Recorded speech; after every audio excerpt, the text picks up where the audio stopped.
Hey everyone, welcome back to the channel. Today I'm going to talk about visions, theories, and the truth. So one of the reasons why we suffer unnecessarily is due to our ignorance. We are limited creatures and there's way more knowledge and facts out there in the world than we can contend with, and so as we're engaging in our environment, engaging in the world, we use faulty maps, for lack of a better term, in order to get by, to try to understand the world, to understand other people, to understand our relationships, and to try to understand ourselves. So in trying to ameliorate that ignorance, to hopefully refine our map that we use to navigate through the world, we have to overcome at least two problems. The first problem is the fact that I just mentioned, that there is a near infinite amount of facts in the world that we have to wrestle with, and we can only attend to at any given moment a small subset of that vast infinitude. So one question becomes, which facts are the most relevant given the near infinite amount of facts that we have to deal with? A second problem is, after we've narrowed our scope and identified the facts that we deem significant or important to us, how can we know which ones are true or valid? And a subset of this problem would be, how can we abstract or extract true inferences, true knowledge and principles that we can then apply to our life as we're navigating through that? So one of the ways that we try to solve that first problem is through what's called a vision. I'm taking this from A Conflict of Visions by Thomas Sowell, but there's also many names for it. You can call it a paradigm, an ideology, a narrative, a belief system. People use these words interchangeably, but I believe they're all referring to the same thing. Jordan Peterson, in his first book, Maps of Meaning, calls them maps. A vision is a set of assumptions. They're axiomatic presuppositions through which we see the world. And those assumptions act as barriers or constraints that block all of the infinite facts from coming towards us. In a sense, this works out neurobiologically, because most of what we perceive and what we see is memory, and that can explain some of the instances where you're doing something that's so habitual that you can't even remember doing it. It's because it's been so automatized and habitual, such as like driving to work. If you take the same route to work every single day, a lot of times you can get to your destination and then try to remember or think back through everything that you did, and it's hard to separate what you did this morning from what you did the previous morning and the previous morning. So one of the ways that we solve that first problem of the near infinite amount of facts around us is by constraining our worldview by making certain assumptions. And so some examples have to deal with specific questions that don't have obvious answers. And so, are humans inherently good or inherently bad? What is the definition of knowledge? What is the definition of truth? What is the definition of reason?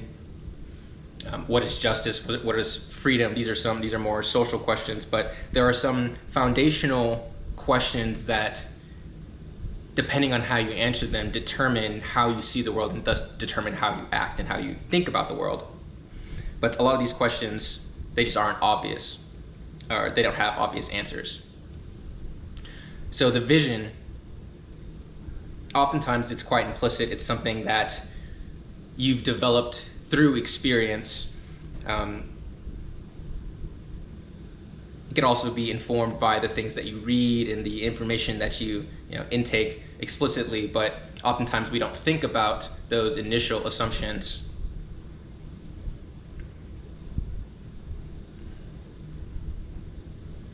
For a few reasons. One of the reasons we don't think about them is because oftentimes they're so fundamental that other more shallow assumptions are predicated on those fundamental assumptions. And so if you think about, in a marriage, imagine someone who's been married for 30 years.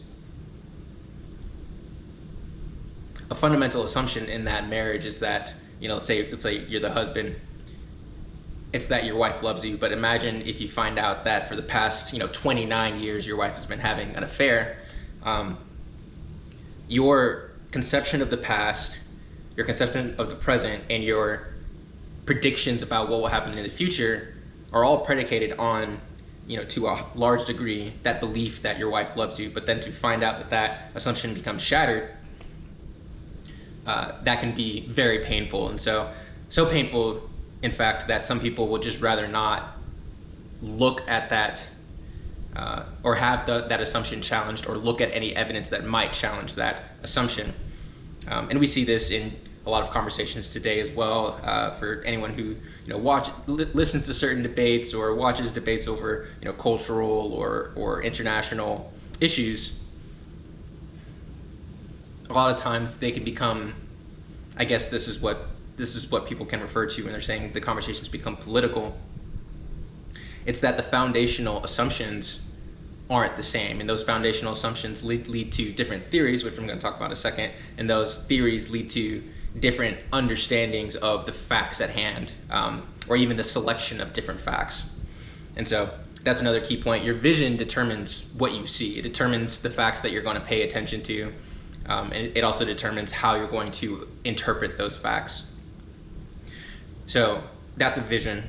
That's how we solve that first problem of the massive amount of facts in the world, is that we constrain ourselves and put assumptions that essentially blind us to all of the excess facts that may be considered irrelevant or may be deemed unnecessary to wrestle with right now, given our vision and our assumptions.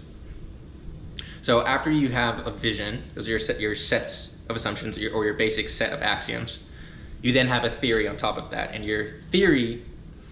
a theory is a description of cause and effect relationships. A theory it can be multiple, algorithmic, typically explicitly articulated, proclamations. So if I have effect A and it manifests due to cause B, well, if I remove cause B, then I should remove effect A. And then these theories can then be tested empirically. You can generate different hypotheses for how you think things are supposed to work in the world, your theories, and then you can go and test those hypotheses scientifically and empirically. I will state that it's my belief that theories, at least in this explicit, narrow sense that I'm defining them, are only one form of knowledge. There's one epistemology, and there are different kinds. I believe Ian McGilchrist states that there's at least 4 kinds, and you need at least 3 of those 4 kinds to be able to navigate the world. And he says there are science, reason, imagination, and intuition. And when I think about theories, scientific or social theories, I think primarily they're within the epistemology of science and reason, perhaps to a lesser degree. Anyway, theories can be better or worse. I'm also of the opinion that visions can be better or worse, but we'll get to that in a second. Ways that you can measure theories, it's on their predictive power, their generalizability, their validity, so how true they are they logically coherent? And here I will, as a side tangent, these claims in themselves are assumptions. They're things that have to be agreed upon. If you're talking with someone and they don't believe that a theory has to be logically coherent, then there's no way to prove their theory wrong on that basis. People have to value these characteristics in order to have the conversation and the discussion about different theories. And again, we want theories that are better because we're going to implement these principles that we derive from these theories. We have our vision. Again, it's the set of assumptions through which we see the world. And you could say that theories are a little more concrete than the vision. It's how things actually work, or at least our attempt to describe how things work, so that way we can behaviorally, act in accordance, ideally, with how things work. And so we need to have the conversations to hash out the different theories, but it's useful to know that the theory is not the starting point. The vision is the starting point. And so if you're having a discussion with someone and you're debating over different theories, or maybe you're reading a theory or listening to something I'm saying, and you don't quite understand it or you disagree with it, it's useful to see if, you need to go down a level deeper or higher, more abstract, depending on how you use the metaphor, to ask the question and check those primary assumptions of the vision. So we talked about visions, we talked about theories. Okay, now we're going to talk about truth. And that's the ultimate goal, right? As I mentioned at the beginning, one of the reasons that people suffer unnecessarily is because of ignorance, which is the absence of true knowledge. And there are many reasons why we are ignorant. As I stated, sometimes we will blind ourselves to true knowledge because it's painful to deal with reality. There are other times where we're just paying attention to something else, and maybe we shouldn't be paying attention to it. And then, of course, there's the fact that we are inherently limited creatures, and so there's not really there are going to be instances where, because we can't know everything, we're going to fall into a pit or run into an obstacle. And so many reasons for our ignorance. But one of the things that we're trying to strive for, insofar as we can ameliorate unnecessary suffering with the concurrent decrease of our ignorance and increase of our true knowledge, is the attainment of truth. And so that begs the question, well, what is truth? I don't think anybody knows what truth is. The limited reading that I've done, truth in explication, in explicit articulation, is predicated on certain assumptions, again, on your vision. And so people can have different definitions of the truth, but one of the ways that I try to simplify things for myself is that something is true when it is aligned with the properties of the external reality and the subjective organism. And here I'm taking primarily from two books, Women, Fire, and Dangerous Things by George Lakoff and The Embodied Mind by Eleanor Rosch. And so I'm defining truth here as not just correspondence between the symbols or the images that we use to represent reality. So symbols or signs that could be like words or images. And then there's external reality. There's a traditional concept of truth that something is true if the symbol that's used to represent it, so the word, is in direct correspondence with the thing that it's representing. And these two books I mentioned put forth the argument that, well, the symbols, the words and images that we use are a product of our biology and the fact that we are the organisms that we are, to a large degree. And so when we're talking about truth, we need to keep in mind that we're implicitly inserting the perspective of an organism, a conscious organism, more specifically.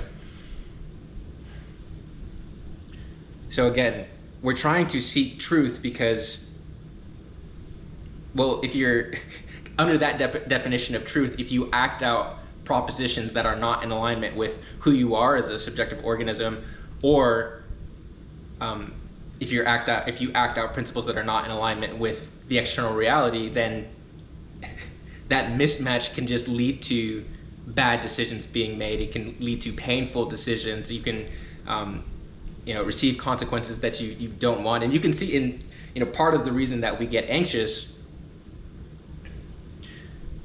Part of the reason that we get anxious is that there's too much information. But another way to think about it is unpredictability. And so we want to be able to predict what's going to happen in the future when we go and interact with the world, or when we hang out with other people, or when we drive to work, and when we come home. We want things to be in a certain way. We want a certain level of order. And in order to obtain that minimum level of order, you have to act true. You have to act in alignment with reality. And you have to act in alignment with who you are as an individual being, psychologically, biologically, and socially. So to try to recap, part of the way, one of the reasons that we suffer unnecessarily is because we're ignorant. And two of the problems that we face as we try to decrease our ignorance is contending with the vast, infinite, near infinite amount of facts and selecting significant facts. And then after we've selected those significant facts, well, how do we know that they're true, and how can we extract true principles which will then we can then apply in a manner that puts us in alignment with who we are as subjective organisms and the external reality. And one of the tools that we have for doing that is the establishment of explicit theories, which are descriptions of cause and effect relationships in the world. All right, I'm gonna end it there. Thank you guys for listening.